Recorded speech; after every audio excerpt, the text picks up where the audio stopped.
The Curse of Black Hollow. Deep within a forest forgotten by time, there was a village called Black Hollow, shrouded in eternal mist and dark secrets. The people who lived there bore heavy hearts burdened by an ancient tale passed down through generations. A curse, they said, lingered on that land, and no outsider dared cross its borders. The origin of the curse dates back to the 18th century when a stranger, known only as Elias, arrived in the village. He was a man with piercing eyes and sweet words, yet there was something unsettling about him. What few knew was that Elias was a sorcerer seeking revenge. Betrayed by those he trusted, he vowed that Black Hollow would pay dearly for his suffering. On the night Elias vanished, something terrible occurred. The villagers awoke to the sound of anguished screams and found mutilated bodies scattered throughout the village. A strange mark was found on each victim, a burned circle inscribed with unknown runes. From that day, Black Hollow was never the same. The village became a place of isolation and mystery. Those who dared remain were either those with no other choice or families that had lived there for generations. Gradually, fear became part of daily life, just like the constant mist that seemed to whisper ancient secrets to those brave enough to listen. Decades passed, but the curse was never forgotten. Slowly, Black Hollow grew increasingly isolated. The few families who stayed learned to live with the constant terror. But what they didn't expect was that the past would return to haunt them once more. On a cold winter night, a group of curious young people decided to explore the forest. They were tourists from a nearby city, unaware of the local legends. Among them was Sarah, a history student fascinated by mysteries. She had read about Black Hollow in an old book and convinced her friends to join her.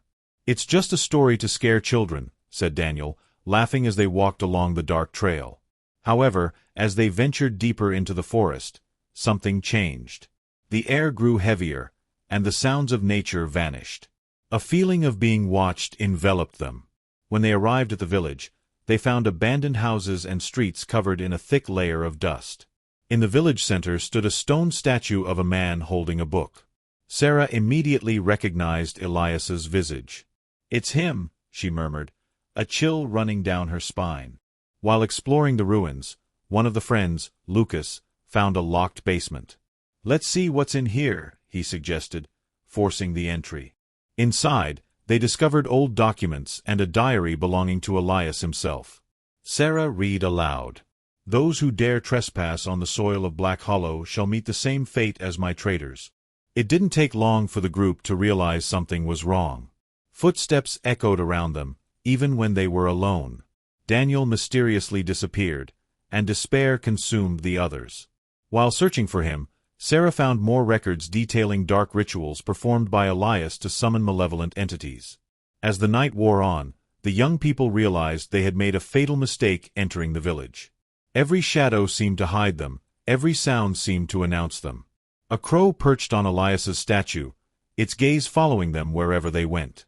Lucas remarked that the crow seemed like a guardian, but the growing tension among the friends prevented further conversation. The hours dragged on, and the night felt endless. Sarah and her remaining friends sought refuge in one of the abandoned houses but soon realized they were far from safe. The walls seemed to whisper, and shadows danced in the glow of their flashlights.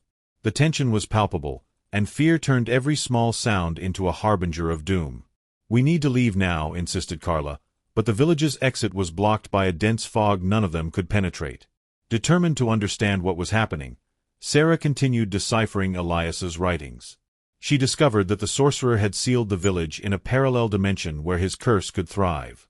"If we destroy the objects used in the ritual, maybe we can undo this," Sarah concluded. The friends set out to find the items mentioned in the texts: a medallion, a dagger, and a grimoire. Each of these items was hidden in different locations within the village, guarded by dark entities Elias had summoned. Lucas was the first to encounter one of these entities. Upon entering an old chapel, he found the medallion on an altar covered in runes. However, a spectral figure appeared, blocking his exit. He felt the weight of terror, but with courage, he managed to deceive the entity and escape with the medallion. As they faced terrifying challenges to retrieve the items, the bonds between the friends were tested.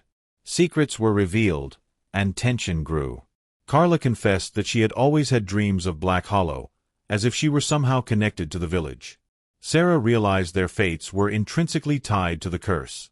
The quest for the dagger led Sarah to a partially collapsed house, where she faced visions of past events in the village.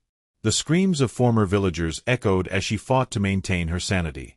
Finally, she found the dagger buried beneath the floor, but the weight of the visions left her shaken. Chapter 3: The Final Sacrifice. With the items in hand, the group needed to perform a counter-ritual to break the curse. However, Elias's writings made it clear that this would not come without a cost. A sacrifice must be made to restore balance, Sarah read aloud. Tension mounted as each reflected on what that meant. Lucas, who had shown courage throughout the journey, decided to offer himself. "I have nothing to lose," he said, trying to hide the fear in his eyes. But the ritual could not be completed by his will alone. It required everyone's acceptance of the sacrifice. With heavy hearts, the friends proceeded with the plan. The ritual was performed at the village center, where Elias's runes were still etched into the ground. The malevolent entities tried to intervene, but their determination was stronger. In the final moment, as the sacrifice was completed, the village trembled, and the mist began to dissipate.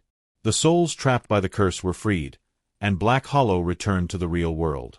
However, for Sarah, Carla, and Daniel, the price paid would never be forgotten.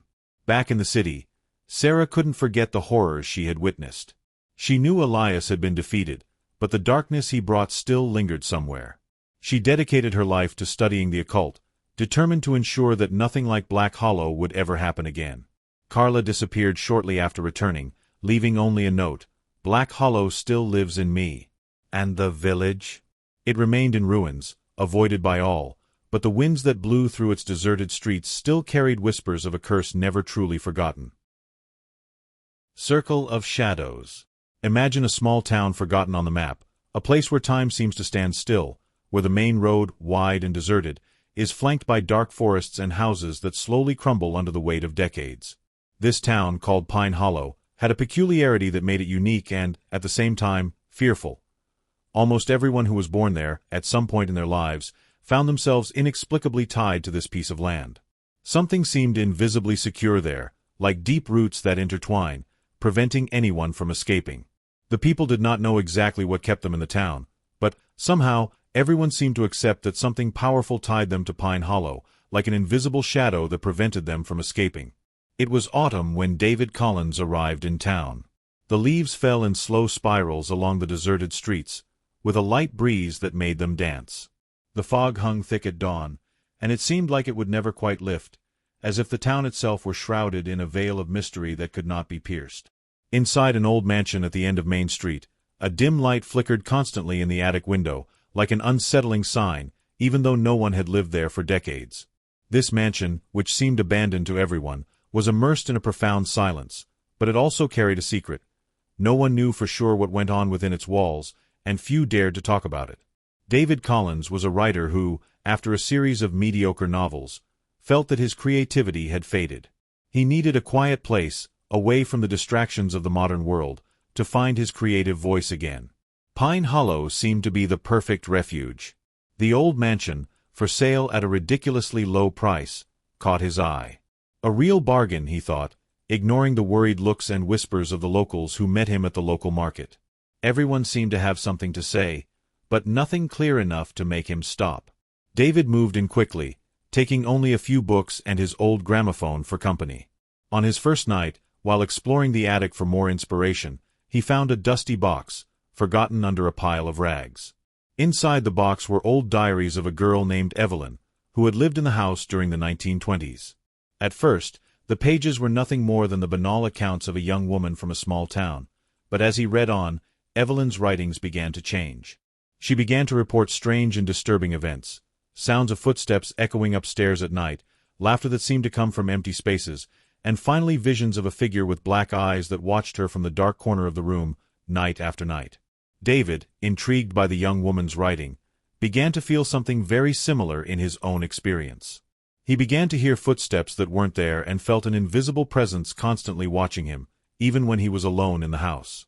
What had initially seemed like mere curiosity about Evelyn's story soon turned into something much deeper and more disturbing. During the second week of his stay, David went down to the basement and made an even more alarming discovery.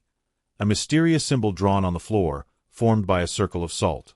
Unlit candles were arranged at specific points around the circle.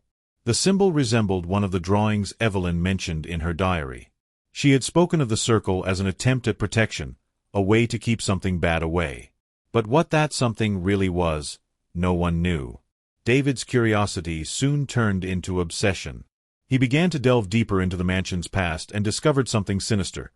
Since 1903, all of the house's residents had mysteriously disappeared. When he asked the residents of Pine Hollow about the mansion's history, they all avoided the subject, exchanging nervous glances, but none of them dared to give him a straight answer. This morbid silence only increased his determination to find out what was really going on there. That night, as he reread Evelyn's diary, David noticed something he had not noticed before, a final page, hastily scribbled, with a clear and direct message. If you are reading this, never, ever break the circle. But, as expected, David ignored the warning. With his mind filled with curiosity and the thirst to find out what was behind the whole story, he decided to break the circle. The sound of salt being broken echoed through the house, like a silent thunderclap, and although nothing happened immediately, the environment around him began to change. The temperature in the house dropped abruptly, and a feeling of suffocation filled the air. Something was there, waiting for the right moment to manifest itself. That same night, while David was trying to rest, a strange sound coming from the attic woke him up. With a flickering flashlight, he went upstairs. When he entered the attic, he found the gramophone playing a dark and disturbing melody, although he had not turned it on. In a dark corner of the room, a shadow moved slowly. The figure was tall and distorted, with contours that extended outward, as if it were made of pure darkness. When it turned to him, its eyes, black and deep, seemed to pull him into an endless abyss. He ran to his room and locked the door, but the feeling of being watched did not diminish. When he looked in the mirror, he saw things that he could not see directly, indistinct figures moving behind him, and the shadow stretching out, growing thicker and more threatening each night. David soon realized that the only way to put an end to what he had unleashed was to restore the circle. But to his dismay, the original salt had disappeared, and the materials available in the city did not seem to work. He discovered that Evelyn had also tried to restore the circle, but without success. She had reached a point where she could go no further. What she could not complete was a sacrifice, something more, something she never directly wrote. Each night, the shadow manifested itself more frequently, whispering words that David did not understand, but that seemed to feed on his fear. Objects moved on their own. The walls of the house seemed to pulse as if they were alive. The situation was becoming unbearable. Desperate, he decided that he would do whatever it took to put an end to it all. At the end of Evelyn's diary, there was a paragraph that he had not deciphered before. Using an ultraviolet lamp he found in the basement, he was able to reveal the full text. The house demands blood to keep the silence. Only then will the circle be complete. David was torn between what was morally right and his own survival. The shadow seemed to feed on his fear, and with each passing moment, it became more concrete, more real. On his last night, while in the attic, he found a small mirror that had belonged to Evelyn. As he held it, he had visions of her life before she disappeared. He saw Evelyn surrounded by the shadow, screaming as she disappeared into the void. The final decision came in a moment of desperation. David offered what he thought would be enough to satisfy the curse: his own sanity. He broke the mirror, scattered the pieces around the incomplete circle, and cut his palm, letting the blood fill the empty spaces. The house shook, the walls pulsed, and the shadow let out a deafening scream before disappearing. The silence that followed was profound, a suffocating silence, almost deafening. David passed out. When he woke up, the circle was finally complete. The presence was gone, but something was wrong. He realized that the world outside the house was strange, different. Pine Hollow seemed empty, frozen in time, like a photograph, a prison where time stood still. David was trapped. The house had taken him, just as it had taken all the others before him. The light in the attic kept flickering, patiently waiting for the next curious visitor who dared to break the circle again. The echo in the dark.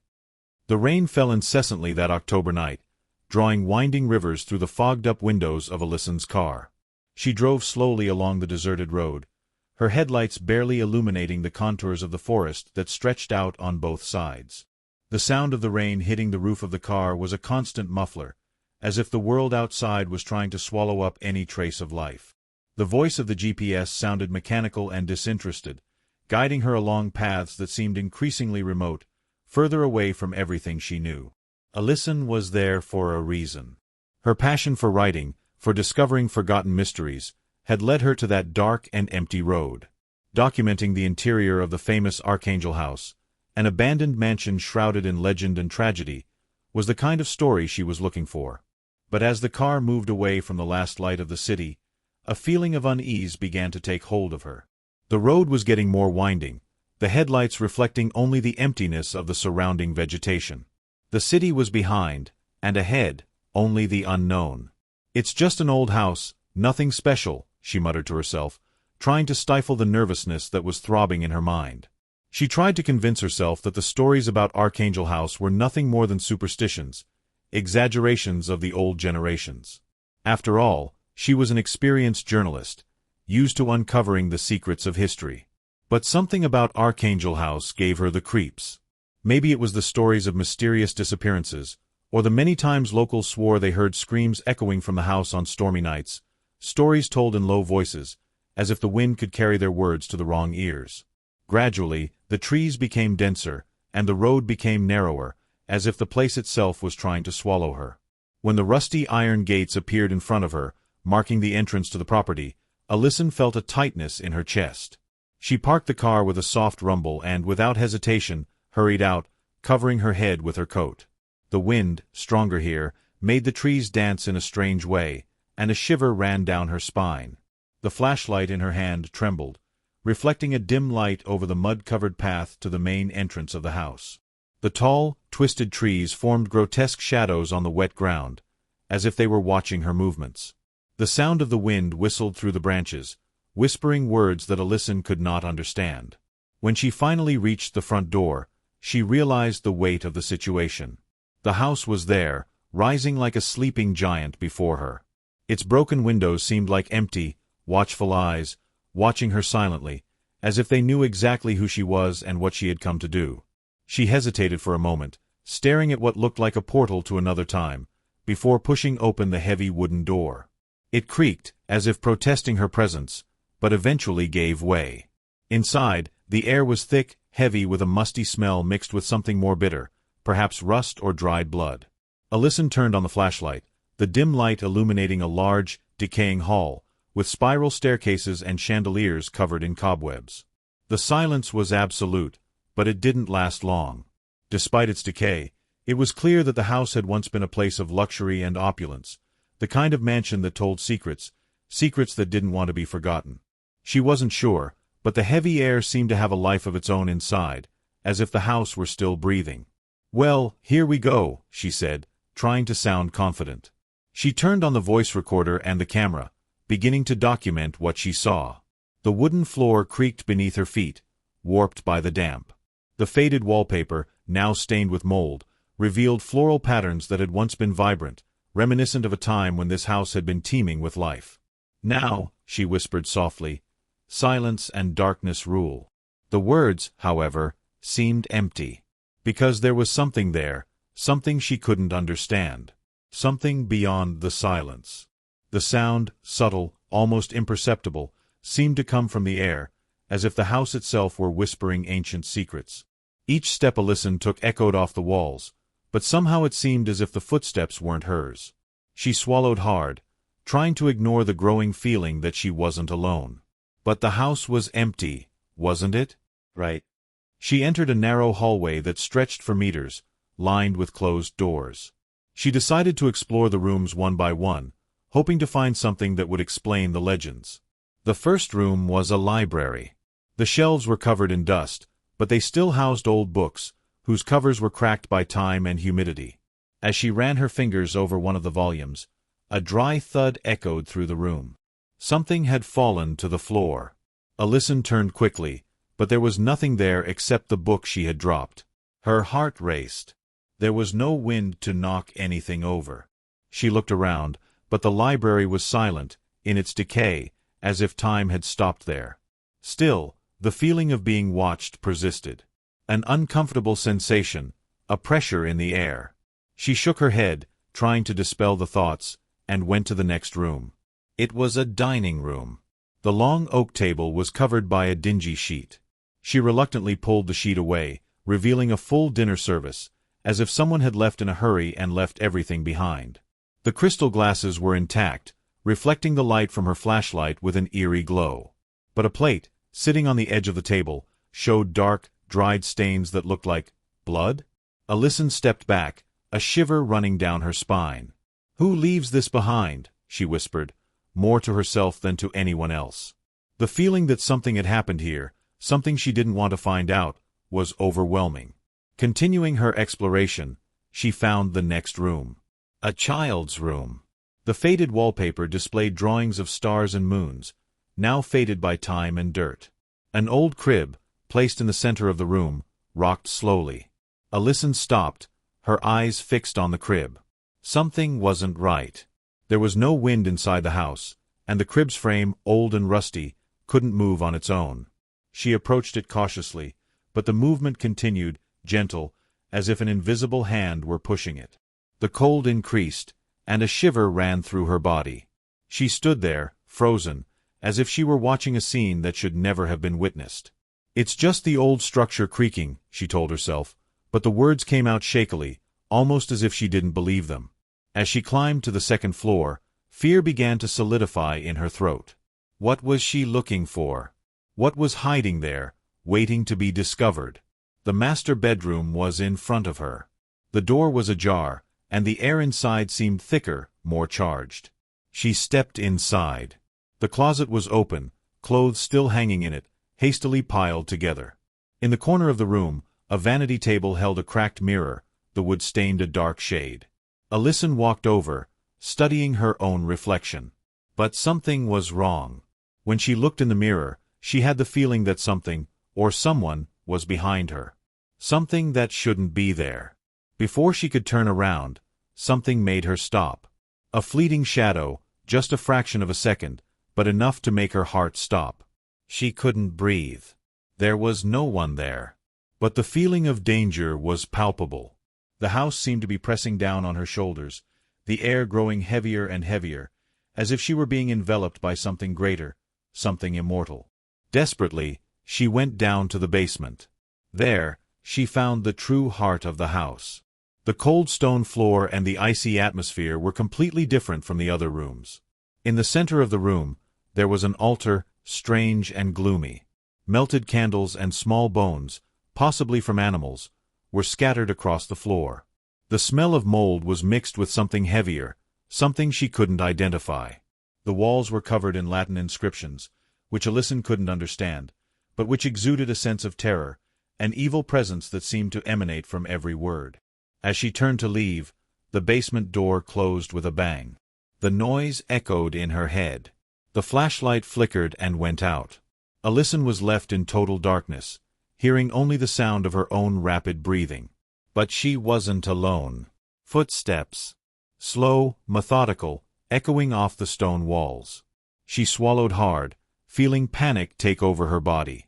"Who's there?" she shouted, trying to force herself to sound brave. But her voice came out shaky, muffled by tension. The answer didn't come in words. Instead, a low, guttural sound, like a distant growl, made her stomach churn.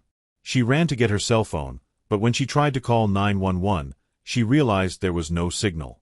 Fear began to take over her mind. The voice in her head was screaming at her to run, but her feet were paralyzed. Her muscles refused to react. Suddenly, the flashlight came back on, blinking frantically. What she saw made her blood run cold. There was a figure on the altar. Tall, hooded, with eyes glowing like hot coals. The figure watched her, motionless, as if waiting for her. Before she could react, she felt a violent impact on her head and everything went dark. Alyssum woke up with a start, breathing heavily. She was back in her car, parked on the road, outside the house's gates. The sound of rain still beat against the glass. Her camera was next to her, still recording. She turned on the screen and watched the footage, but what she saw left her paralyzed with horror. The last images were of herself in the basement, muttering words in Latin that she couldn't speak. And in the background of the recording, the sound of laughter. Laughter that she would never be able to forget. Alyson never spoke about Archangel House again, but since that night, her dreams were forever haunted by the echoes in the darkness. They never left her alone, and the house, even from a distance, seemed to call her, as if something in her had never let her go. The Shadows of Blackwood. The dirt road leading to Blackwood was long and winding, flanked by ancient trees whose branches intertwined overhead, forming a natural tunnel that blocked out sunlight. For anyone driving along it, the world seemed to shrink to shifting shadows and the muffled sound of tires on gravel. Blackwood didn't appear on any modern map, yet it still existed, like an open wound in the middle of the forest. It was a place where time seemed to have stopped, and dark stories hid like predators lurking in the shadows. Luke Holt didn't want to be there, but work demanded it. As an investigative reporter, he was tasked with uncovering mysteries and exposing them to the world, and Blackwood promised to be a goldmine. For weeks, rumors about unexplained disappearances had reached the newsroom. People who ventured into the forest around the village vanished without a trace. Local authorities avoided questions, and the residents who remained wouldn't speak to outsiders. Luke knew something was wrong, and he was determined to find out what. As he entered the village, he noticed how the place seemed both abandoned and alive at the same time, as if something unseen was watching him. The houses were made of weathered wood, with slanted roofs and windows that looked like dead eyes. A faint mist hovered over the streets, carrying the scent of damp earth and decay. His first stop was the local bar, the only one with lights on. As he entered, he was met with suspicious stares. Men with wrinkled faces and women with blank expressions stared at him in silence. The air smelled of cheap alcohol and cigarette smoke. "You're not from around here," said the bartender, a burly man with graying hair and piercing eyes. "No. My name is Luke Holt. I'm here to investigate the recent disappearances," he replied, trying to sound casual. The bar fell silent.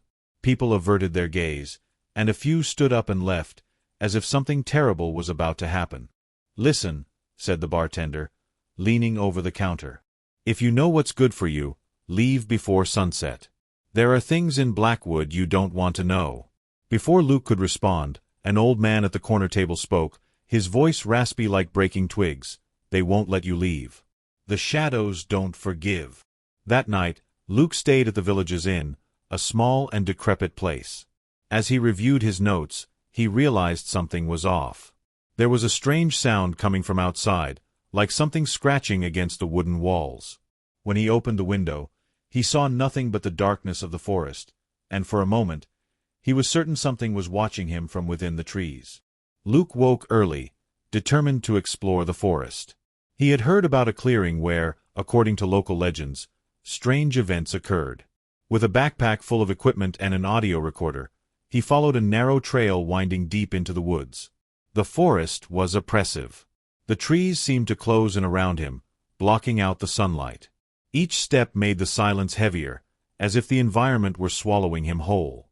He heard distant noises, the snapping of branches, the sound of leaves being crushed underfoot. No matter how hard he tried to ignore it, the feeling of being followed was inescapable. When he reached the clearing, he saw something that took his breath away. In the center of the open space stood a stone altar covered in moss, marked with carvings he didn't recognize. Around the altar, melted candles and small bones, like those of animals, were scattered. He approached, taking photos and recording descriptions. A sudden gust of wind brought with it an acrid smell of burning. Luke turned sharply and saw a figure in the shadows. It was tall and indistinct, with eyes that glowed like burning coals. He stepped back, but the figure didn't move. Then he heard a voice, low and drawn out. "The pact is sealed. You are part of it now." Luke ran, his heart pounding, without looking back. When he finally reached the trail leading back to the village, he tripped and fell, tearing his pants and scraping his knee. But he didn't stop. When he reached the inn, he locked the door to his room and tried to calm himself, but the figure's words echoed in his mind. In the days that followed, Luke tried to speak with the villagers about the altar, but they either ignored or avoided him. Only one person was willing to talk, the old man who had warned him at the bar. "You found the altar, didn't you?" the old man asked, his voice heavy with resignation. Luke nodded, and the old man sighed deeply before continuing. "The altar is the heart of Blackwood. That's where it all began. Long ago, the village founders made a pact with something we don't understand. They wanted prosperity but didn't realize the cost would be the village's soul. Since then, the shadows have guarded the pact. And now you are part of it." Luke tried to argue, saying he hadn't agreed to any pact, but the old man just laughed bitterly. "It doesn't matter. Just seeing the altar is enough. You've been marked." That night, Luke noticed the shadows in his room moving. They stretched along the walls and ceiling, growing and taking on human forms. He tried to ignore them, but the fear was unbearable. When he finally fell asleep, he dreamed of the altar and the figure watching him from the forest. In his dream, he heard the same phrase, "The pact is sealed. You are part of it now." Determined to break the cycle, Luke returned to the altar with tools to destroy it. He believed that if he eliminated the heart of the pact, the shadows would lose their power. But when he arrived, he found the place surrounded by hooded figures murmuring in an ancient language. Luke tried to hide, but one of the figures turned in his direction, as if sensing his presence. Suddenly, the forest fell silent, and all eyes turned to him. The shadows began to move, enveloping him like a dark tide. He struggled to escape, but they were relentless. It was then that he saw the old man from the bar among the figures. He pulled back his hood and said, "There is no escape, Luke. You belong to Blackwood now." Before he could react, Luke was pulled into the altar. His vision went dark, and all that remained was the sound of sinister laughter. When Luke woke, he was back in his room at the inn, but something was different. The village was empty, and the shadows now followed him wherever he went. He realized he had become part of Blackwood, trapped in an endless cycle of fear and darkness. From that day on, Luke was seen only as a shadow among the trees, a warning to those who dared to challenge the pact. And Blackwood remained as it always had been, a place where dark secrets are kept, and where the pact can never be broken. The Cemetery of Whispers. On a stifling August night, the small town of Hollow Creek seemed quieter than usual. The deserted streets were wrapped in a dense fog that turned streetlights into ghostly figures. The town was famous for its cemetery, not because it was beautiful or old, but because of the stories surrounding it. They said that after midnight, one could hear whispers coming from the graves. These weren't just meaningless murmurs. The whispers seemed to call people by name. Claire Donovan was 28 years old and worked as a reporter for a local newspaper. Her last article about a political scandal had caused a stir, and her boss suggested she take a few days to investigate something lighter. But Claire didn't believe in light investigations. When she heard about the Cemetery of Whispers, she knew she had found her next article. She arrived in town at dusk, driving her old car down the road leading to the cemetery. The place was on the outskirts of Hollow Creek, surrounded by a dense forest. As she approached, Claire felt an inexplicable chill, despite the suffocating summer heat. The cemetery gate was a wrought iron structure, rusted and partially covered with vines. A worn sign swung in the wind with the name St. Hallow Cemetery engraved on it. Claire parked her car and grabbed her backpack with a flashlight, a tape recorder, and a notebook. She intended to explore the place before it got completely dark. As she passed through the gate, the sound of her footsteps on the gravel seemed louder than expected. The trees around her whispered in the wind, or so she thought. Ancient and weathered gravestones appeared on either side, some leaning as if the ground was giving up on holding them. As she walked among the tombs, Claire noticed something strange: small red ribbons tied to some of the crosses. She photographed one of them, jotting down in her notebook, "Possible offerings? Local superstition." When she reached the center of the cemetery, she found a stone mausoleum with a heavy, locked door. Something about it felt wrong. There were scratch marks on the stone, as if someone had tried to force their way in. It was then that she heard it. A low sound, almost imperceptible, like a sigh. Claire froze.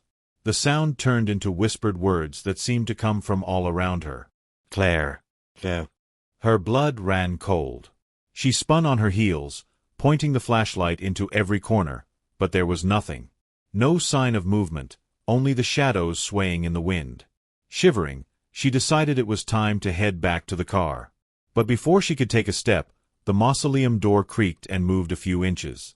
Claire never considered herself a fearful person, but something in the cemetery's atmosphere made her feel like she was in a place where she didn't belong. Still, curiosity won out over fear. She approached the half-open mausoleum door, her flashlight trembling in her hand. Inside, the air was cold and smelled of mildew. The walls were covered in moss, and the floor was made of uneven stone. In the center of the mausoleum was a tomb with a cracked marble lid. Claire illuminated the name engraved on it, Eleanor Holloway. The date of death was 1887. Beneath the name, a phrase was engraved that caught her attention: "The voice that never ceases." Before she could process the meaning, she heard it again. The whispers. This time, they were louder, as if echoing in her mind. "Help us. Find us." Claire stepped back, almost stumbling.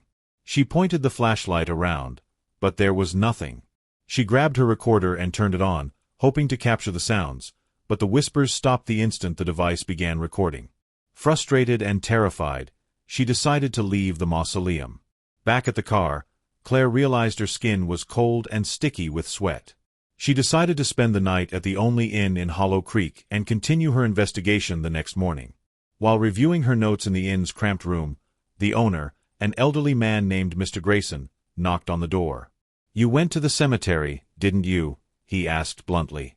Claire hesitated before confirming. "I'm investigating some stories for an article." The old man sighed and sat in a nearby chair. "You should have left it alone. The cemetery, it holds secrets that shouldn't be disturbed. Eleanor Holloway, the woman whose name you saw, was accused of witchcraft. They say she made a pact to never be forgotten. After she was buried, people started hearing things. Voices. Calls. Some who answered never came back." Claire tried to get more details, but Mr. Grayson seemed reluctant to continue. He only added, "If you hear your name coming from there, don't respond. Never respond." That night, Claire was awakened by a familiar sound. Whispers. They seemed to come from the window. Slowly, she got up and looked outside. The street was deserted, except for a figure in the distance, standing under a streetlight. Claire squinted, trying to make out who it was, but the figure disappeared like smoke in the wind. Frightened, she decided to return to the cemetery the next morning, this time equipped with a camera and more sensitive microphones. If there was something there, she wanted proof. When she arrived at the mausoleum, she found the door open, as if waiting for her. This time, as she entered, she noticed that the lid of Eleanor's tomb had been shifted. Torn between fear and duty, she pushed the lid aside and saw something that made her stomach turn. Inside the tomb, instead of a body, there was a wooden sculpture of a female figure, with stitched eyes and a mouth open in an eternal scream. Beside the sculpture, a piece of aged paper had a warning written in smeared ink. "She still speaks. You must listen." Suddenly, the mausoleum was filled with whispers. They were deafening, impossible to ignore. Claire covered her ears, but the words seemed to resonate in her head. She ran out, stumbling over the cemetery stones, and nearly fell when she reached the car. But as she drove back to town, she realized the whispers were following her. Back at the inn, Claire tried to organize her notes, but she was in a state of shock.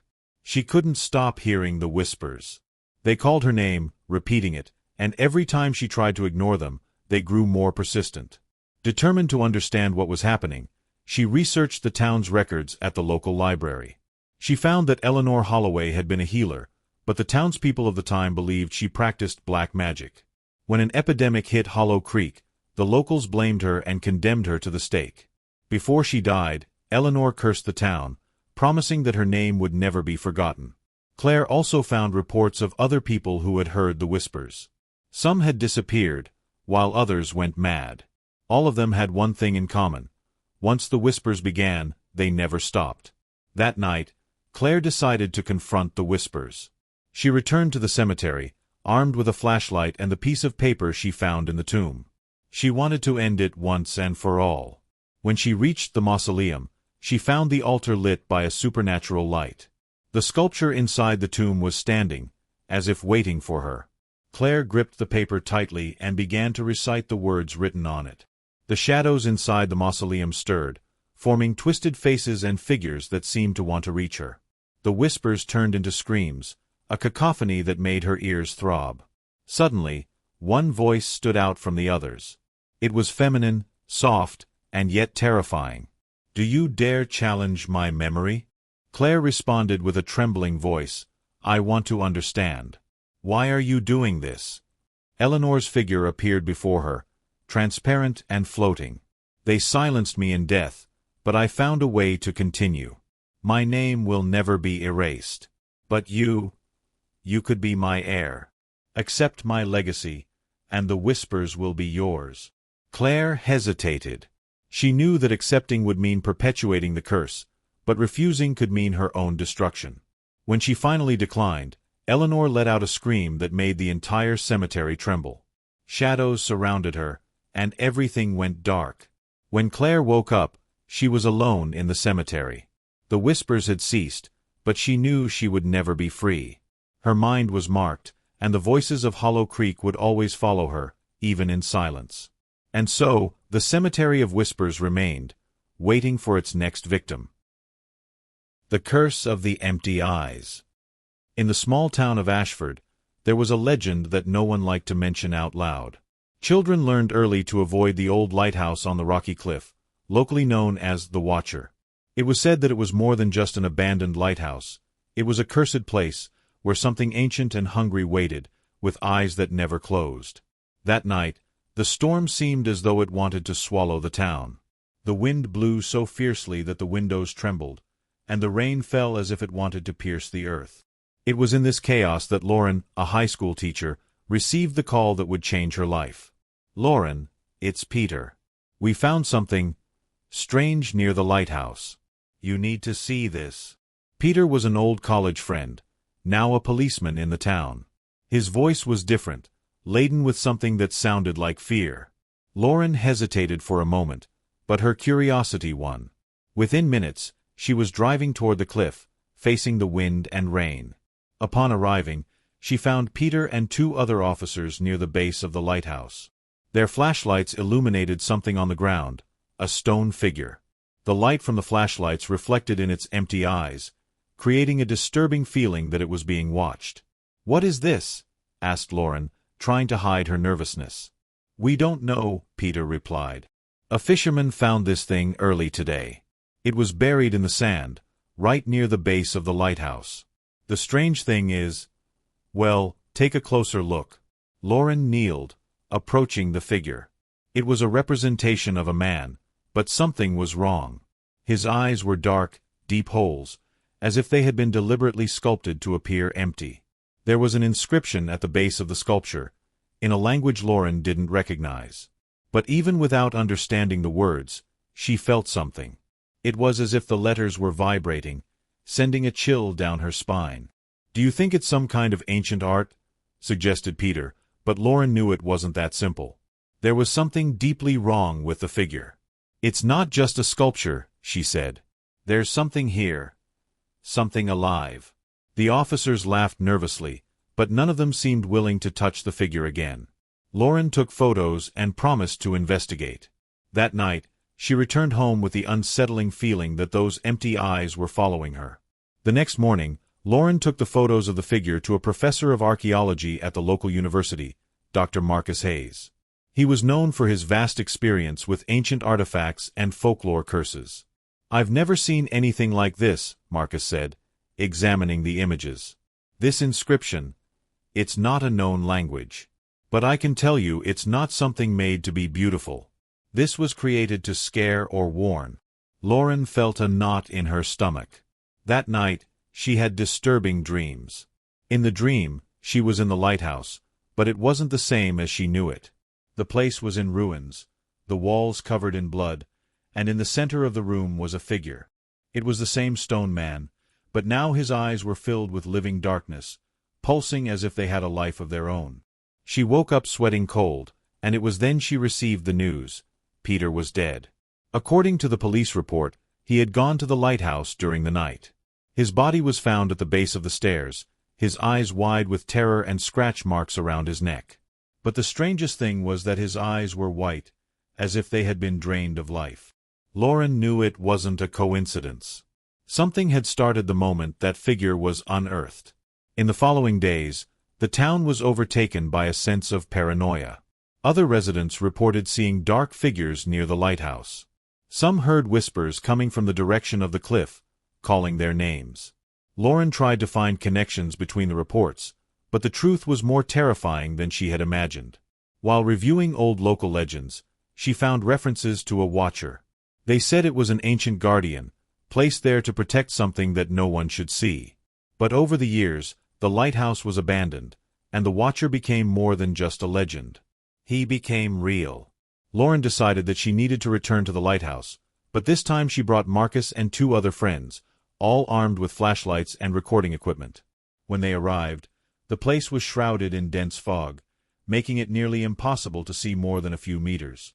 Inside the lighthouse, the smell of salt and decay was unbearable. The walls were covered in scratch marks, as if something had tried to get out. At the top of the spiral stairs, they found what remained of the light room. In the center, there was a familiar figure. The Stone Man. But something had changed. His eyes were now filled with a faint light, like glowing embers. Lauren felt her throat tighten as the figure seemed to move slightly, as though it were alive.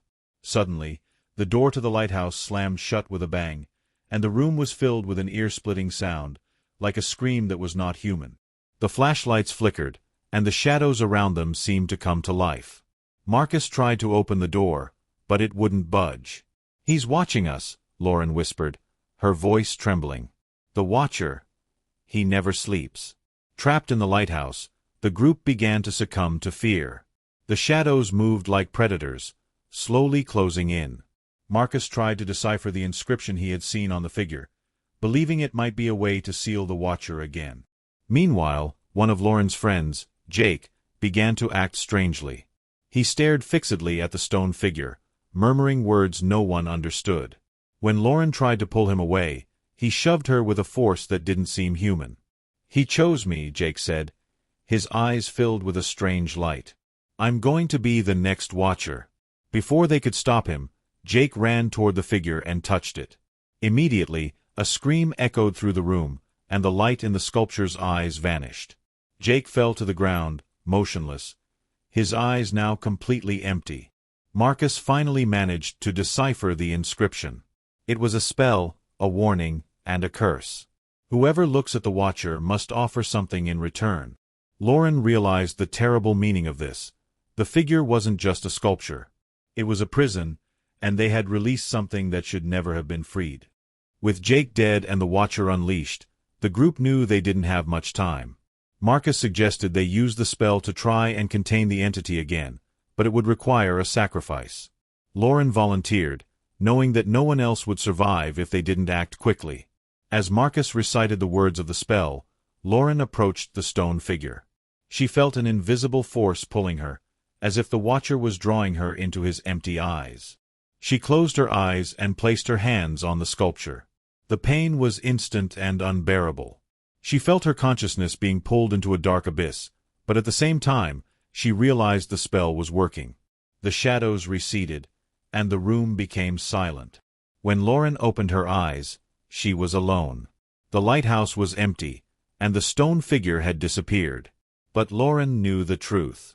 She hadn't defeated the Watcher, she had become him. And now, her eyes would never close again. In the town, the legends continued.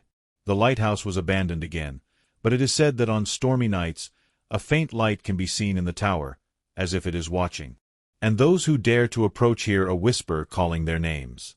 The Watcher never sleeps. The Night of the Raven. Hollow Ridge was a small town, surrounded by dense forests and mountains that seemed to watch over the inhabitants with a threatening air. During the day, the place had a bucolic beauty, with fields golden from the sun and peaceful streets. But when night fell, especially in the autumn, Hollow Ridge changed. The wind seemed to whisper ancient secrets, and the treetops swayed as if responding to something invisible. On that particular night, the wind wasn't the only thing moving. Something was approaching, and everyone in town seemed to feel it. The sensation of being watched grew like a weight in the air. The ravens were the first to notice. Rachel Harrington was in her kitchen, cleaning the dinner dishes when she noticed a group of ravens perched on the fence in her yard. She lived on the outskirts of town, near the forests, and the ravens were nothing unusual. But there was something different about them. Their eyes glowed brighter than usual, as if reflecting a distant fire. They didn't move, didn't make a sound, they just watched her. How strange, Rachel murmured, feeling a chill. She closed the curtains, but even so, she couldn't shake the feeling that she was being watched. At that moment, her phone rang. It was Ben, her older brother, who lived a few blocks away. "Rachel, are you hearing this?" he asked, bluntly. "Hearing what?" "The ravens. They're screeching like crazy here. And the sky. There's something strange in the sky." Rachel slowly opened the window. The ravens were still there, but now they emitted a low, hoarse sound, like a lament. When she looked up, she saw what Ben had been mentioning. The clouds, once ordinary, were stirring, forming slow and disturbing spirals. There was something in them that seemed alive. "Ben, do you think this is—" Before she could finish, a loud rumble echoed through the town, a deep sound that seemed to come from within the earth. The ravens took flight at once, covering the sky like a living shadow. Rachel dropped the phone, her heart racing. The night had just begun. The people of Hollow Ridge were practical but superstitious. The town had its legends, like any other small community, and many of them involved ravens. They said that when the ravens flew in mass, it was a sign that something terrible was about to happen. But those were just stories to scare children. At least, that's what Rachel thought. The next morning, the air was dense. A thin fog covered the town, and the sound of the ravens still echoed in the distance. Rachel decided to find Ben and try to understand what was happening. He was one of the forest rangers in the area and spent a lot of time exploring the more isolated parts. If something was wrong, Ben would know. On her way, Rachel noticed how uneasy the people were. Some residents looked at the sky, murmuring to each other. Others stayed inside their homes, windows closed as if they were waiting for a storm. When she arrived at the ranger station, she found Ben examining a map. "I knew you'd come," he said, without looking at her. "What's happening, Ben? Does this have to do with the ravens?" He nodded, pointing to the map. "We've had reports of something strange in the forest, near the North Trail. Ravens acting aggressively, people hearing sounds they can't explain. And yesterday, during my patrol, I found this." Ben opened a drawer and pulled out a small object wrapped in cloth. When he revealed it, Rachel saw something that made her stomach turn, an amulet made of bones, with raven feathers attached to it. The feathers were stained with what looked like dried blood. "Where did you find this?" she asked, horrified. "Near the dead tree, at the end of the trail. I didn't want to believe it, but I think something is happening. Something ancient." Rachel knew exactly what he was talking about. The dead tree was the center of one of Hollow Ridge's oldest legends. They said that years ago, a group of locals had performed a ritual there, trying to summon something to protect the town. But the ritual went wrong, and something was left behind. Something that should never have been awakened. Rachel and Ben decided to investigate the dead tree. They knew it was dangerous, but they also knew that ignoring it wasn't an option. With lanterns and machetes, they entered the forest, where the fog was thicker, and the ravens flew in circles above their heads. When they reached the dead tree, they felt the air change. The temperature dropped, and an absolute silence took over the place. It was as if the entire forest was holding its breath. Around the tree, there were symbols drawn on the ground, made of ashes and feathers. In the center, a small hole seemed to pulse, as if something was trying to emerge. "This isn't natural," Rachel whispered. Before Ben could respond, a low, guttural sound echoed from the tree. It was like a scream, but filled with an ancient pain. From the hole, a shadow began to rise, taking the form of a gigantic raven with glowing, lifeless eyes. Rachel recoiled, but Ben stood frozen, hypnotized by the creature. "Ben, get away!" Rachel shouted, but it was too late. The shadow enveloped Ben, and he let out a scream that made Rachel cover her ears. When the shadow dissipated, Ben was lying on the ground, lifeless. But his eyes were now as black as the abyss. Rachel ran, her legs shaking, and her heart pounding. She knew this wasn't the end. Something had awakened, and it was only just beginning. In the days that followed, the town descended into chaos. The ravens were no longer just a sign, now they were a direct threat. They attacked residents, broke windows, and left disturbing messages in the streets, symbols drawn with blood and feathers. Rachel tried to warn the authorities, but no one believed her. Only a few older residents seemed to understand what was happening. One of them, Mrs. Evelyn, was known for her stories about the ritual of the dead tree. Rachel visited her in search of answers. "You've opened something that should never have been touched," Evelyn said, her voice trembling. "The raven is a messenger, but also a watcher. It's here to claim what was promised long ago." Rachel asked how they could stop it, but Evelyn just shook her head. "You can't stop the raven. You can only survive it. But you must close the hole before it consumes everything." Desperate, Rachel gathered a small group of residents willing to help. They returned to the forest, armed with improvised tools and the knowledge Evelyn had given them. But what they found there was worse than they had imagined. The dead tree was now alive, its branches moving like tentacles. The hole in the ground was larger, and from it, shadows in the shape of ravens were emerging. In the center, the giant raven waited, its eyes glowing like black stars.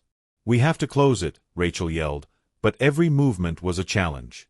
The shadows attacked, and the giant raven seemed to read their thoughts, anticipating their moves. Rachel knew there was only one way to stop it. Evelyn had mentioned that the original ritual required a sacrifice, and she was willing to offer herself. While the others fought the shadows, Rachel approached the hole, holding the amulet Ben had found. "If this is what you want, then take me," she shouted, throwing the amulet into the hole. The giant raven let out a scream that made the earth tremble. The shadows retreated, and the hole began to close. But as it did, Rachel felt her strength being drained. She knew she wouldn't survive, but she was at peace with it. Her sacrifice would save the town. When the hole finally closed, the raven disappeared, and the forest fell silent. The ravens were gone, and peace returned to Hollow Ridge. But Rachel was never found.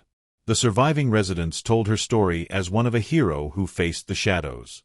But sometimes, on autumn nights, when the wind blows through the town, you can hear the sound of wings flapping and a distant lament. They say the raven is still there, waiting for its next opportunity to fly. And when the sky closes upon us, everyone knows that the night of the raven may begin again. The Forest of the Lost. Deep in the heart of rural Maine, hidden from the maps and forgotten by time, lay an expanse of wilderness known as Blackthorn Forest. Locals referred to it as the Forest of the Lost, a name steeped in dread and whispered in cautionary tales. It wasn't just the eerie silence that made the forest unsettling, or the way the trees seemed to lean closer together as if conspiring. It was the screams. At night, when the wind swept through Blackthorn, faint, blood-curdling screams carried with it. No one dared venture in after dusk. Except for three.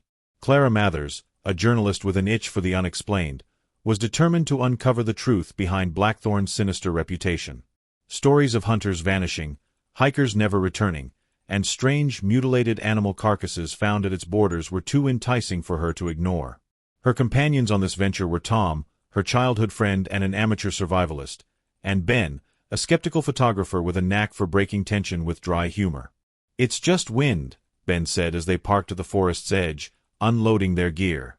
"People hear what they want to hear. Screams. Probably owls. Or wolves. Or the wind pushing through these twisted trees." Clara tightened her jacket against the evening chill, her eyes fixed on the dense line of trees before them. "Wolves don't sound like that," she muttered. She'd spent weeks listening to recordings from locals. The sounds weren't natural. They were human. Tom hoisted his pack and glanced up at the rapidly dimming sky. "If we're going in, we should move. We need to set up camp before it's completely dark." The trio stepped into the forest, the first crunch of their boots on fallen leaves echoing louder than expected. Blackthorn's canopy was so thick that even the late autumn sun barely filtered through, casting the forest floor in perpetual twilight. As they delved deeper, Clara couldn't shake the feeling that the forest was watching them. The silence was oppressive, broken only by their footsteps and the occasional snap of a twig. After 2 hours of hiking, they found a small clearing to set up camp. The group worked quickly to pitch their tents and gather firewood. As the fire crackled to life, the oppressive silence seemed to ease, replaced by the comforting warmth of light and the aroma of coffee boiling in a tin pot. "So, Clara," Ben began, his voice dripping with sarcasm, "what's the grand plan here? We sit around, listen for spooky noises, and then run back screaming like everyone else." Clara shot him a look. "We're here to find out what's really going on. These stories go back decades. If it's a prank, I want to expose it. If it's real—" She trailed off, unwilling to voice the darker possibility. Tom stirred the fire with a stick, his expression unreadable. "People have disappeared here, Clara. This isn't just a ghost story. We need to be careful." The first scream came just past midnight. It was distant but unmistakable. A high-pitched wail, raw with pain and terror, carried through the trees. The three of them froze, eyes wide, breaths caught. Clara grabbed her recorder, fumbling to turn it on as another scream echoed, closer this time. "That's no owl," Ben whispered, his earlier bravado gone. The screams continued, overlapping now, as if a chorus of agony was sweeping toward them. Clara's recorder captured everything, but no amount of technology could convey the visceral terror of hearing it firsthand. Then, as suddenly as they began, the screams stopped. The silence that followed was deafening. "We should go," Tom said, his voice trembling. "This isn't right." But Clara shook her head, adrenaline and curiosity battling her fear. "We came here for answers. We can't leave now." Tom and Ben exchanged uneasy glances. Before they could argue, a rustling noise drew their attention. From the shadows, a figure emerged. It was a woman, barefoot and covered in scratches. Her hair was matted, her clothes torn. Her eyes, wide, bloodshot, and filled with terror, locked onto them. "Run," she croaked, her voice barely above a whisper, "before it finds you." And then she collapsed. The woman's collapse threw the group into chaos. Clara knelt beside her, checking for a pulse. She was alive but unconscious, her breathing shallow. Her skin was ice-cold, her lips blue. "We need to get her out of here," Tom said, his voice firm. He glanced nervously at the dark trees surrounding them. "Now." "And go where?" Clara shot back. "We're miles from the car, and she's in no condition to walk." Ben cursed under his breath. "What the hell is she even doing out here?" As if in answer, the woman stirred, her eyes fluttering open. She gripped Clara's arm with surprising strength. "You have to leave," she whispered urgently. "It's coming. It never stops." "What's coming?" Clara asked, but the woman's head lolled to the side as she slipped back into unconsciousness. The forest's silence deepened, as if holding its breath. Then came the sound. A low, guttural growl, resonating from somewhere deep within the trees. It wasn't the sound of an animal, at least, not any animal they'd ever heard. "Clara, we're leaving." "Now," Tom said, his tone brooking no argument. He and Ben lifted the woman between them, supporting her weight as they prepared to head back toward the trail. As they moved, the growling grew louder, accompanied by the faint rustle of movement. Whatever was out there, it was following them. Clara brought up the rear, her flashlight scanning the dense undergrowth, but she saw nothing. The forest seemed alive, the trees leaning closer, the shadows shifting unnaturally. The group pushed forward, their pace quickening despite the uneven terrain. The growling was now interspersed with whispers, unintelligible but insistent, like dozens of voices speaking just out of earshot. Clara's recorder picked it all up, the device's red light blinking steadily as if unbothered by the growing dread. "Faster," Tom urged, his breath coming in gasps.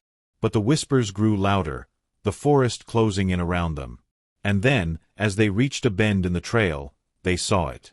Standing in their path was a figure, shrouded in shadow. It was humanoid but wrong. Its limbs were too long, its posture hunched, its head tilted at an unnatural angle. Eyes, glowing faintly like embers, stared at them from the darkness. Ben froze, his grip on the woman slipping. "What the hell is that?" The figure moved, a jerky, disjointed motion that sent a fresh wave of terror through the group.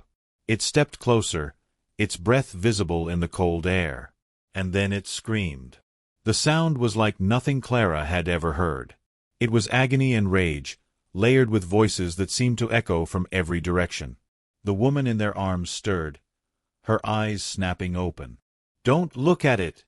she screamed. "Don't let it see you." Clara turned away instinctively, dragging Ben and Tom with her. The group broke into a desperate run, the woman now half-conscious and clinging to Ben. Behind them, the creature's scream morphed into a guttural roar, and the ground seemed to tremble beneath their feet. They ran until their lungs burned, until the screams faded into the distance and the oppressive silence of the forest returned. When they finally stopped, gasping for breath, they realized they were hopelessly lost. The forest was no longer just an ominous backdrop, it was a labyrinth of shifting shadows and whispers that seemed to mock them. Clara checked the woman, who was barely conscious but alive.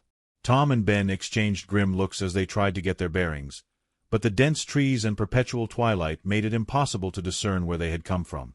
"We can't stay here," Tom said, gripping his flashlight tighter. "Whatever that thing was, it'll come back." "We need a plan," Clara countered, her voice trembling but resolute.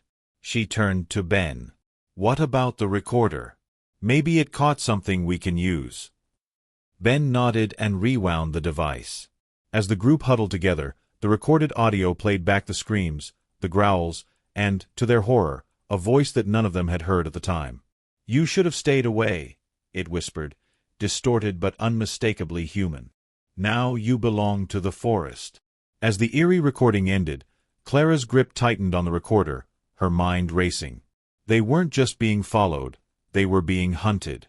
The realization seemed to settle over the group like a heavy fog, suffocating any remaining optimism. The woman stirred again, her voice hoarse but urgent. "There's no escape. It sees everything. It waits until you're too weak to run." Ben groaned, frustration evident in his expression. "Great. So what now? Sit here and wait to die?" Tom shook his head. "No. We move. There has to be a way out. The forest can't go on forever." They decided to follow what looked like an animal trail, hoping it would lead them back to civilization. As they walked, the oppressive atmosphere grew heavier, and the whispers returned, louder and more coherent. Clara could swear she heard her name called, the voice disturbingly familiar. The trail led them to a clearing, but what they found there froze them in their tracks. A circle of stones, covered in strange symbols, surrounded a massive tree that seemed older than the forest itself. Its twisted branches reached out like skeletal fingers, and at its base lay bones, human bones. This is wrong," Tom muttered, his voice barely audible. "We need to leave." But before they could retreat, the whispers crescendoed into a deafening roar, and the creature emerged again. This time, it wasn't alone. Shadows coalesced around it, forming grotesque shapes that mimicked human figures. The group scattered, each running in a different direction. Clara's heart pounded as she sprinted through the forest, branches clawing at her face and arms. She could hear the screams of her friends, but she didn't dare look back. The whispers were inside her head now, drowning out her thoughts. She stumbled into a ravine and fell, hitting the ground hard. As she struggled to her feet, she realized she was alone. The forest was silent again, but the sense of dread remained. Clara gripped the recorder, her only link to the others, and pressed play. To her horror, the device now played back her own voice, begging for help. Clara knew she couldn't keep running. The forest was alive, and it wanted something from her. She had to face it, whatever it was. She retraced her steps to the circle of stones, the oppressive energy growing stronger with each step. The creature was waiting for her, its ember-like eyes glowing with malevolent intelligence. The whispers became a deafening cacophony, and Clara dropped to her knees, clutching her head. "You came here for answers," a voice said, clear and cold. It was the creature. Now you will understand. Images flooded her mind, visions of ancient rituals, of sacrifices made to appease the forest. The settlers who had first come to Blackthorn had awakened something dark, something that demanded payment in blood. Over time, the sacrifices had stopped, but the forest never forgot. Clara realized the truth. They had been lured here, chosen to feed the forest's hunger. But she refused to let it win. Summoning every ounce of courage, Clara stood and faced the creature. "You won't take us," she said, her voice steady despite the fear. She held up the recorder, its blinking light a defiant beacon. "We know the truth now. Your secret won't stay buried." The creature roared, its form dissolving into a swirling mass of shadows. The forest trembled, the ground cracking beneath her feet. But Clara didn't run. She pressed record and spoke, her voice cutting through the chaos. "This is Blackthorn Forest. If you hear this, know that the forest is alive. It feeds on fear, on life itself. But it can be stopped. Don't let it win." As the shadows closed in, Clara's recorder slipped from her hand, landing outside the circle of stones. The last thing she saw was the glow of its light, defying the darkness. Days later, search parties found the recorder at the edge of the forest.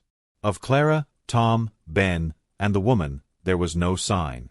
The device's final recording was played on the news, warning others to stay away from Blackthorn. But some couldn't resist the call. And the forest waited, its whispers promising secrets and salvation to those who dared enter. For in Blackthorn Forest, the screams never end. The Blood Diary. The old house at Raven's Hollow had stood for over a century, weathered and gnarled like a tree bent by relentless storms. It loomed at the end of a gravel driveway, its Gothic spires piercing the gray sky. The locals whispered about it, stories of missing people, inexplicable deaths, and strange lights flickering in the windows long after the sun had set. No one stayed in the house for long. Not even the bravest dared to linger past twilight. But Julie Mercer wasn't one to be scared off by stories. As a freelance journalist with a growing reputation for uncovering local legends, Julie had spent years chasing down the darker corners of human history. When she first heard about the Blood Diary, an artifact said to have been written in the ink of its owner's veins, she knew Raven's Hollow would be her next assignment. "It's just an old house," Julie said to herself, gripping the steering wheel as her car bumped along the uneven driveway. The radio crackled with static, then went silent. The trees lining the drive seemed to close in, their skeletal branches clawing at the gray sky. She glanced at the passenger seat, where her camera and notebook sat, ready to capture whatever she might find. When the house finally came into view, Julie's breath caught. It was larger than she had imagined, its blackened facade dotted with shattered windows. The front door was a massive, ornate thing of carved oak, scarred and weathered. It seemed to groan as she pushed it open, the sound echoing through the cavernous interior. The air inside was damp and heavy, carrying a faint metallic tang. Dust motes floated in the weak light streaming through the broken windows. The walls were lined with peeling wallpaper, and the hardwood floor creaked beneath her boots. The house seemed to breathe, its silence broken only by the faint sound of dripping water. Julie's footsteps led her to a grand staircase, its banister warped and splintered. She hesitated, then began to climb, each step a reluctant groan under her weight. On the landing above, she found a hallway lined with doors, most ajar. At the end of the hall was a study, its door closed. "This is where it begins," she murmured, her voice barely above a whisper. The study was dim, lit only by the weak daylight filtering through torn curtains.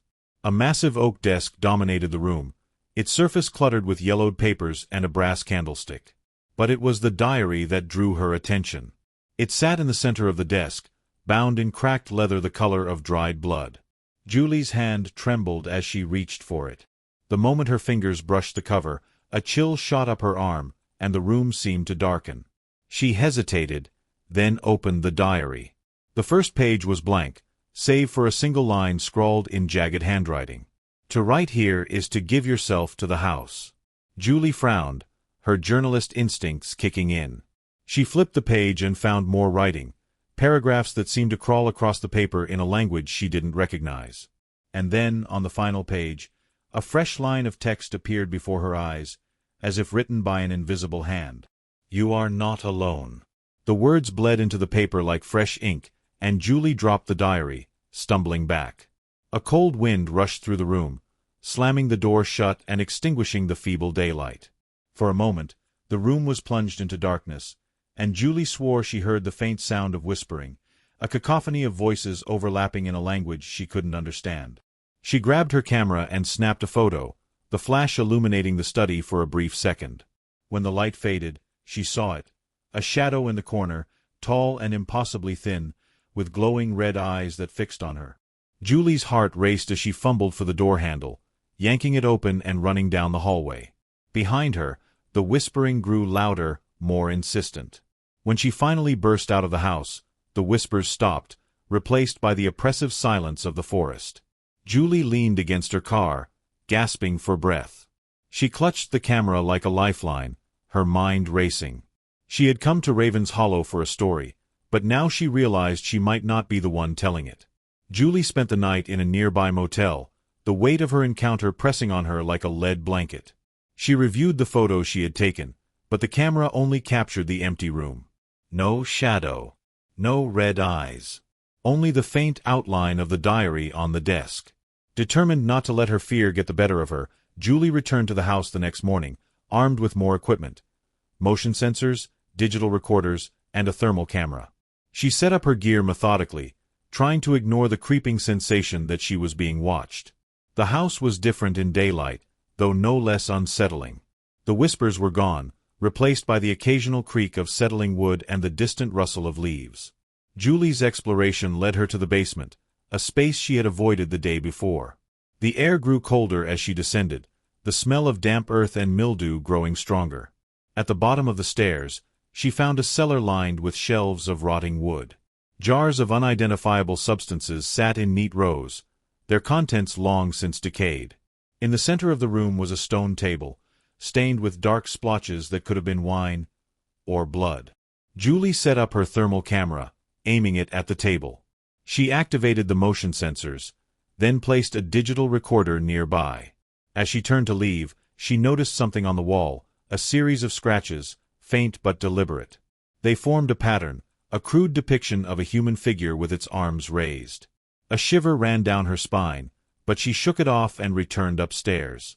She spent the afternoon documenting the house, taking careful notes and snapping photos of every room. By sunset, she had enough material to start drafting her article. She decided to leave the equipment running overnight, hoping to capture something while she was gone. That night, back at the motel, Julie reviewed the audio from her recorder. At first, there was nothing but static and the occasional creak. But then, just before the recording ended, she heard it, a voice, faint but clear. "Who are you?" Julie froze, her heart pounding. She rewound the recording and played it again. The voice was male, low and guttural. She played it a third time, straining to hear any other sounds, but the recording ended abruptly. She couldn't sleep. Her mind raced with questions. Who had spoken? Was it someone living in the house, or something else? The scratches in the basement, the diary's warning, the shadow, they all pointed to something far darker than she had anticipated. The next morning, she returned to the house, determined to confront whatever was lurking within its walls. But when she arrived, she found the front door ajar, swinging gently in the wind. Her motion sensors were scattered across the floor, and her thermal camera was shattered, its lens cracked beyond repair. In the center of the living room, written in what looked like blood, was a single word. Leave. Julie didn't leave. Despite the warning, or perhaps because of it, she felt an inexplicable pull to stay. The house wanted her gone, but it also wanted her there. She retrieved the diary from the study, its leather cover cold and damp to the touch. This time, she didn't open it immediately. Instead, she carried it to the kitchen, where the weak morning light filtered through the grimy windows. She placed the diary on the table and set up her camera to record. With trembling hands, she opened the cover. The first page was blank, as before, but as she turned to the second, new words began to appear. They formed slowly, as if etched by an unseen hand. You seek the truth, but the truth will cost you. Julie swallowed hard. What truth? she whispered, unsure if she even wanted an answer. The diary responded, the words forming faster now. The house was built on a promise. Blood for power. But promises were broken, and the house remembers. The kitchen grew colder, frost creeping across the edges of the windows. Julie wrapped her arms around herself, her breath visible in the chill. "Who are you?" she asked, her voice barely audible. For a long moment, there was no response. Then, slowly, the words appeared. "I am the price. And now, so are you." A sudden crash from the study made Julie jump. She grabbed her flashlight and crept toward the sound, leaving the diary behind. The hallway seemed longer than before, stretching into shadows that weren't there moments ago. When she reached the study, the door was ajar, swinging gently. Inside, the desk was overturned, papers scattered across the floor. The shadow she had seen the day before was there again, taller now, its red eyes burning brighter. It didn't move, but Julie felt its presence pressing down on her like a physical weight. "What do you want?" she demanded, her voice shaking. The shadow didn't respond, but the whispers returned, a chorus of voices overlapping in a language she couldn't understand. Julie backed away, her flashlight flickering. She turned and ran, the whispers chasing her down the hall. When she reached the kitchen, the diary was gone. The next day, Julie returned to the house with a mix of determination and dread. Whatever had taken the diary had left her feeling incomplete, as though she had lost part of herself. Yet, the pull of the house was undeniable. It felt less like a choice and more like a compulsion. She scoured the house for the diary. The basement, the attic, the dusty library filled with moldering books, all yielded nothing. But the deeper she delved into the house, the more the structure itself seemed to react. Walls groaned, doors slammed without warning, and the whispers followed her, growing louder with each step. Finally, she returned to the basement, her flashlight casting long, trembling shadows against the damp walls. The stone table was no longer empty. The diary sat at its center, its blood-red cover gleaming as though freshly polished. A knife rested beside it, its blade pristine and sharp. Julie hesitated, the air around her thick with menace. She reached out for the diary, but the moment her fingers brushed the cover, a sharp pain shot through her palm. She yanked her hand back to find a small cut, blood welling from the wound. The diary opened on its own, its pages fluttering until they settled on a blank one. As Julie watched, her blood began to drip onto the page, forming words in that jagged, unsettling script. The price must be paid. Julie shook her head, backing away. "No. I didn't agree to this." The whispers became a roar, the room trembling as though the house itself were enraged. The words on the page shifted, twisting into a single command. "Right." The knife rose from the table, floating toward her. Julie grabbed it instinctively, the cold steel biting into her skin. She didn't want to do this, but the pressure was overwhelming, the whispers filling her mind until there was no room for thought. With trembling hands, she pressed the knife to her palm, letting the blood flow freely. The diary seemed to drink it in, the pages darkening as the ink bled across them. Words formed, not hers but something ancient and malevolent. As the last drop of blood hit the page, the whispers stopped. The house fell silent, the air still and heavy.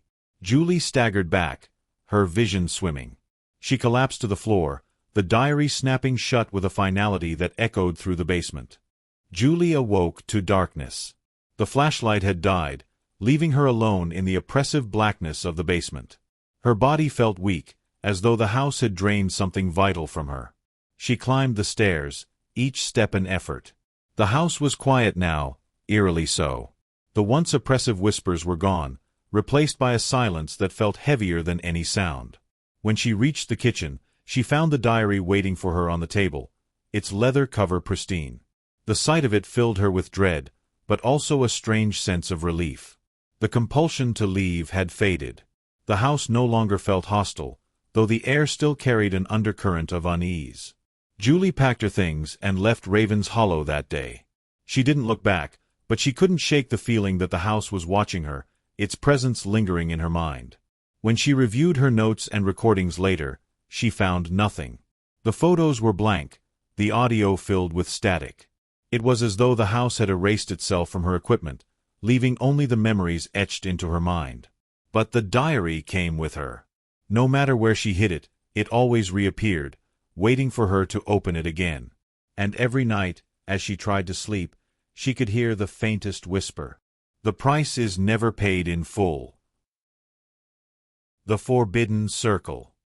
The town of Ashmere was a quiet, unremarkable place nestled in the foothills of the Catskill Mountains. It was the kind of town where everyone knew everyone else's business, where secrets were scarce and gossip spread like wildfire. But some secrets were older than the town itself. Some were buried so deep that even the whispers of time couldn't uncover them, until someone dug them up.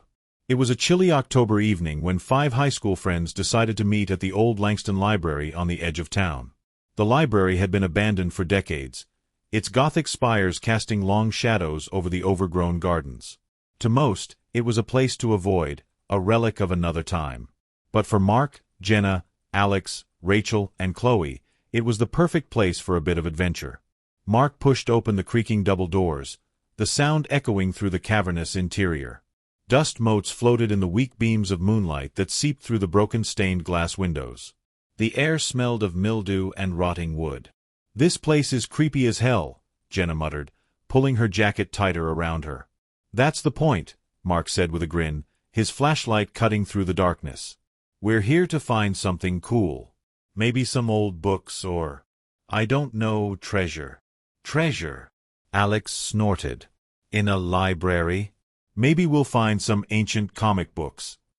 "Or a body," Rachel added, her voice teasing but her expression uneasy. Chloe stayed silent, trailing behind the group. She'd always been the quiet one, content to let the others lead. But tonight, she couldn't shake the feeling that something was watching them. They moved deeper into the library, their footsteps echoing against the cracked marble floors. Shelves towered above them, their contents long since pillaged or decayed. The deeper they went, the colder the air became, and the more the silence seemed to press down on them. "Over here," Mark called, his flashlight illuminating a door at the back of the main hall. It was marked with a plaque that read Restricted Section. The door was slightly ajar. "This feels like a bad idea," Chloe said softly, but no one listened. Inside, the restricted section was in better shape than the rest of the library. The shelves were intact, their contents untouched. It was as if this room had been preserved while the rest of the building rotted away.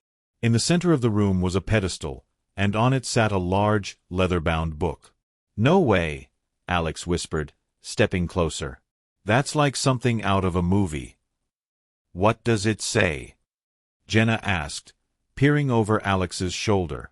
Mark ran his fingers over the cover, brushing away a thick layer of dust. The title was embossed in faded gold letters, The Forbidden Circle. "This is so cool," Mark said, flipping the heavy cover open.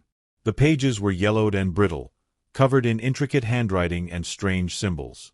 "It's some kind of ritual book." "A spell book?" Rachel asked, her tone skeptical. "Maybe," Mark replied, his eyes scanning the pages. "Listen to this. To those who dare disturb the circle, know this, the lines between worlds are fragile. What you summon may never leave. What you awaken may never sleep." "Creepy," Jenna said, shivering. "Keep reading," Alex urged, his curiosity piqued. Mark flipped through the book, finding a page with a diagram of a circle surrounded by runes. The text beneath it described a ritual to summon that which lies beyond. "We should try it," Mark said, his grin widening. "Are you insane?" Chloe snapped, her voice louder than she intended. "You don't mess with stuff like this." "Come on, Chloe," Mark said, rolling his eyes. "It's just a book. What's the worst that could happen?" Rachel hesitated. "I don't know. This feels wrong." "It'll be fun," Alex said, already clearing space on the floor for the circle. "We'll do the ritual, nothing will happen, and then we'll have a cool story to tell." Reluctantly, the others agreed. They used the diagrams in the book to draw the circle on the dusty floor with pieces of chalk found in a nearby drawer. Runes were copied meticulously, candles placed at precise points. When everything was ready, the group stood around the circle, the air thick with anticipation. Mark began to read from the book, his voice steady despite the growing tension in the room. The words felt heavy, their meaning lost but their power undeniable. As he spoke, the candles flickered, and the temperature plummeted. Then, everything went still. The candles went out, plunging the room into darkness. "What the hell?" Jenna whispered, her voice trembling. Before anyone could respond, a low, guttural sound filled the room, like a growl from something that shouldn't exist. The circle began to glow faintly, the runes pulsating with an eerie light. "Mark, stop!" Chloe screamed, but it was too late. A shadow rose from the center of the circle, tall and twisted, its form shifting and unnatural. Eyes, dozens of them, opened across its surface, each one glowing with malevolent intelligence. The growling grew louder, turning into a deafening roar. The group scattered, their screams echoing through the library. Chloe tripped and fell, her flashlight skittering across the floor. She looked up to see the shadow advancing on her, its eyes locking onto hers. And then, as suddenly as it had appeared, the shadow vanished. The room was silent again, the circle dark. The only sound was the ragged breathing of the friends. What just happened?" Alex stammered, his face pale. No one answered. They all knew the truth. They had awakened something. And it wasn't gone. Not really. The 5 friends stumbled out of the library into the cold night air, their breaths visible in the icy chill. Chloe clutched her flashlight like a lifeline, her knuckles white.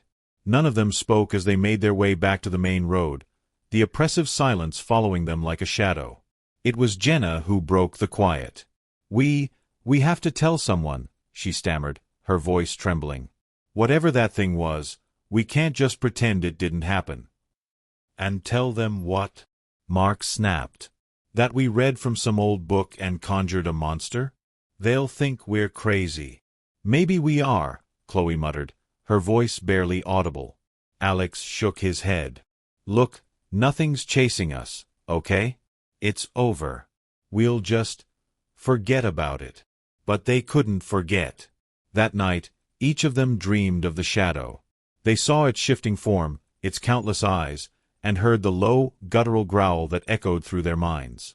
When they woke, the memories were so vivid that it felt as though the shadow had been in the room with them.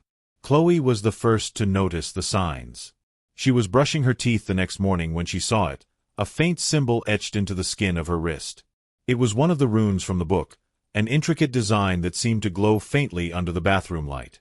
She rushed to her phone and texted the group, "Check your wrists. Something's wrong." Within minutes, her phone buzzed with responses. Each of them had the same mark, etched into their skin like a brand. "What the hell does this mean?" Rachel asked when they met at a diner later that morning, their voices hushed. The mark on her wrist was partially hidden under her sleeve, but she kept pulling it back to stare at it. "It's the book," Chloe said, her tone grim. "Whatever we summoned, it's marked us." "No," Mark said, shaking his head. "That's not possible. It was just some stupid ritual." "Stupid or not," Jenna shot back, "this thing is real. And it's not going away." Before anyone could respond, Alex's phone buzzed. He glanced at the screen and went pale. "Guys," he said, his voice shaking, "you need to see this." He turned the phone around, showing them a video that had been posted online. It was grainy, taken by a security camera outside a convenience store. In the video, a shadowy figure moved across the screen, its form shifting and unnatural. As it passed, the streetlights flickered and went out. "That's it," Chloe whispered, her heart pounding. "That's what we saw." "It's following us," Jenna said, her voice barely audible. "It's out there." "Then we need to stop it," Mark said, his jaw set. "We need to go back to the library and figure out how to send it back." "Are you crazy?" Rachel demanded. "We barely made it out of there alive. Do you have a better idea?" Mark shot back. "Because this thing isn't going to stop until it gets what it wants." The group fell silent, the weight of his words sinking in. They all knew he was right. Whatever they had awakened, it wasn't going to let them go. "Fine," Chloe said finally. "But we do this together. And we do it fast." They left the diner with a sense of grim determination, unaware that the shadow was already watching, waiting for its moment to strike. The night air was sharp with frost as the friends approached the Langston Library again, the oppressive silhouette of the building looming over them like a warning. The streetlights on the library's road were out, casting the path into unsettling darkness. None of them spoke. The atmosphere was too heavy for words. Mark carried the book, holding it tightly as if afraid it might slip from his grasp. Chloe led the way, her flashlight trembling slightly in her hands. Behind her, Alex clutched a crowbar, though none of them had any illusions that it would be of much use. Inside, the library felt alive, the air heavy with an unnatural stillness. The floor beneath their feet groaned with each step as though protesting their intrusion. "Let's just find the circle and figure this out," Rachel whispered, her voice barely audible. When they reached the restricted section, the chalk circle was still there, the runes faintly glowing in the dim light. The candles, now melted to stubs, seemed to have moved slightly, as though they'd been disturbed. "What now?" Alex asked, his voice strained. "We reverse it," Mark said, opening the book. He flipped through the pages, his hands shaking. "There has to be something in here to send it back." As he read, the runes on the floor began to pulsate, their glow intensifying. The room grew colder, and the oppressive silence was broken by a faint, guttural whisper that seemed to come from everywhere and nowhere at once. "Mark, hurry up," Jenna said, her eyes darting nervously around the room. "I'm trying," he snapped. Then he found it. "Here. It's a banishment ritual." The friends scrambled to reset the circle, following the instructions as best they could. The whispers grew louder, overlapping until they became a cacophony of voices, all speaking in a language they couldn't understand. Mark stood in the center of the circle, holding the book. "When I start reading, don't break the circle. No matter what happens." He began to chant, his voice steady despite the growing dread. The runes glowed brighter, and the air in the room seemed to vibrate. Shadows gathered at the edges of the circle, their forms shifting and writhing. Then, the shadow appeared. It rose from the center of the circle, its form towering and twisted. Dozens of eyes opened across its surface, each one glowing with a malevolent light. The friends froze, their terror paralyzing them. "Keep reading," Chloe screamed, her voice breaking the spell of fear. Mark's voice faltered, but he forced himself to continue. The shadow writhed, its eyes locking onto each of them in turn. It let out a roar that shook the walls, the sound piercing and otherworldly. The runes began to shift, their glow turning from white to red. The shadow lunged toward the edge of the circle, but it stopped short, as if held back by an invisible barrier. "It's working," Rachel whispered, her voice trembling with hope. But then the shadow laughed, a low, guttural sound that sent chills down their spines. The runes flickered, and cracks began to form in the floor beneath the circle. "Mark, finish it," Alex shouted. Mark's voice grew louder, his chanting more desperate. The book's pages began to glow, and the shadow roared again, its form becoming less defined. The cracks in the floor spread, and a blinding light erupted from the center of the circle. When the light faded, the shadow was gone.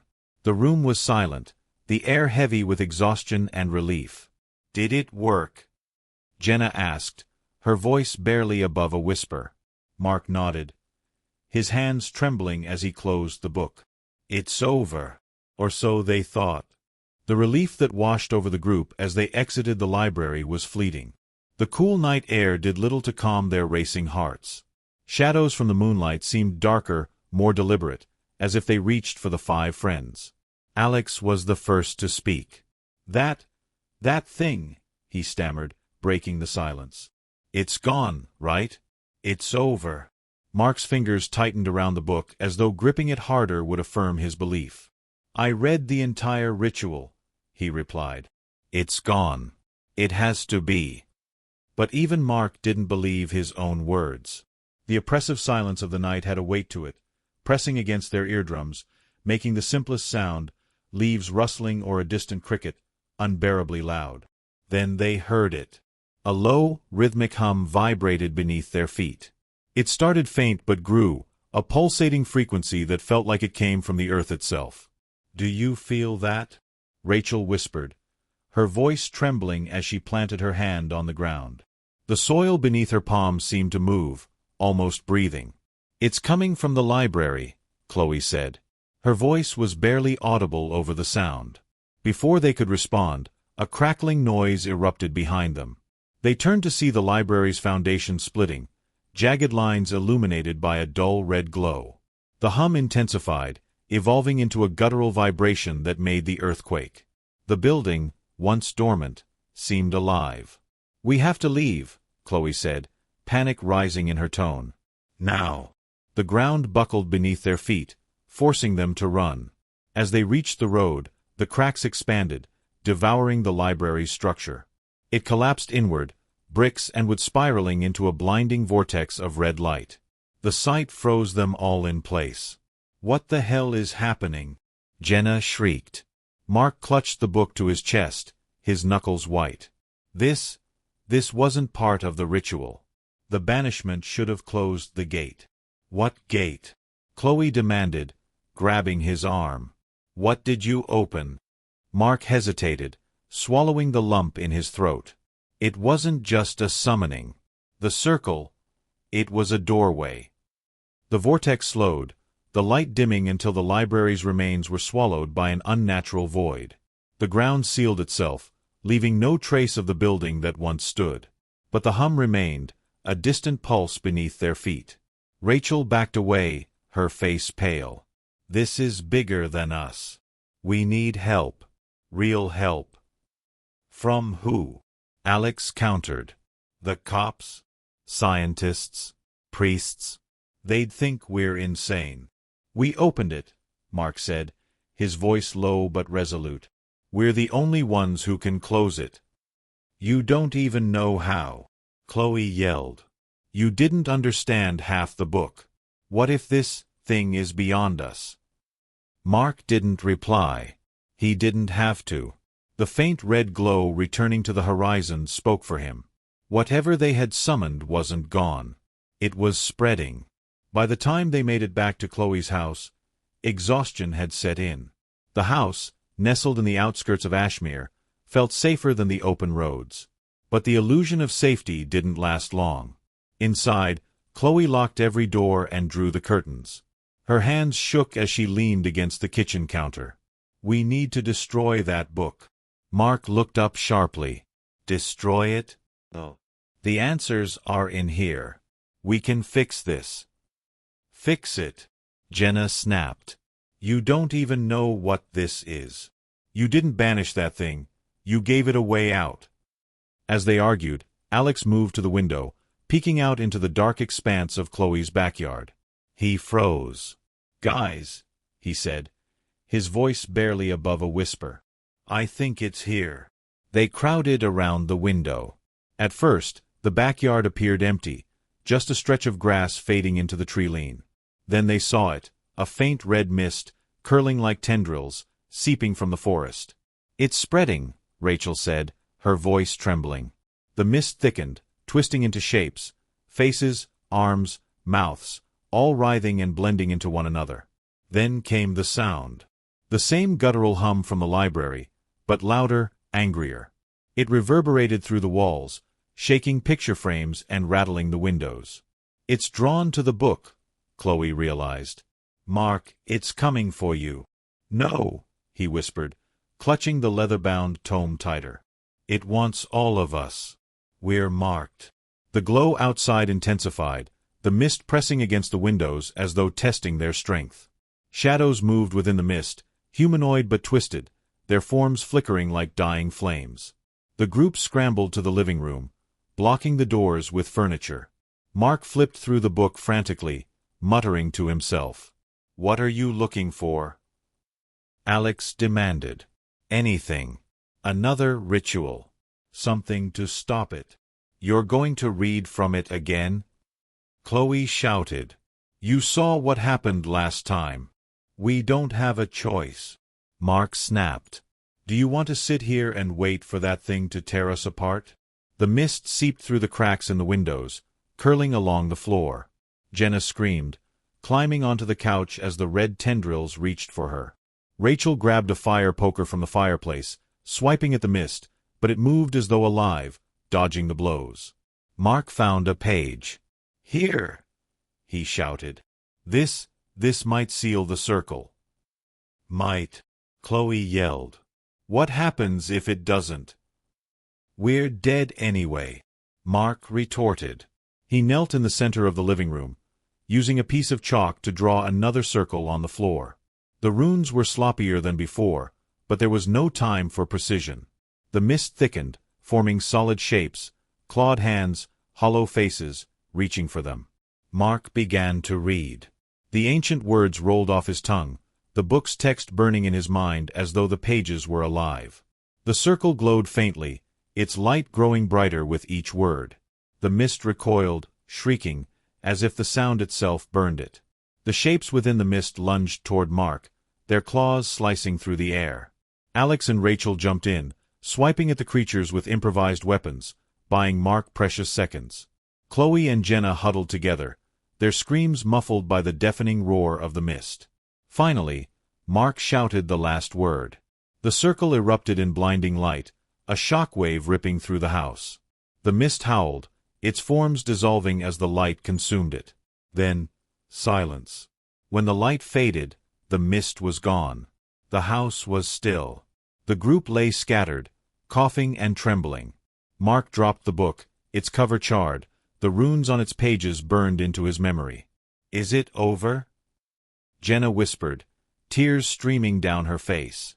Mark didn't answer. He stared at the book, its faint hum still audible. It wasn't over. The circle may have closed, but the doorway was still there, waiting.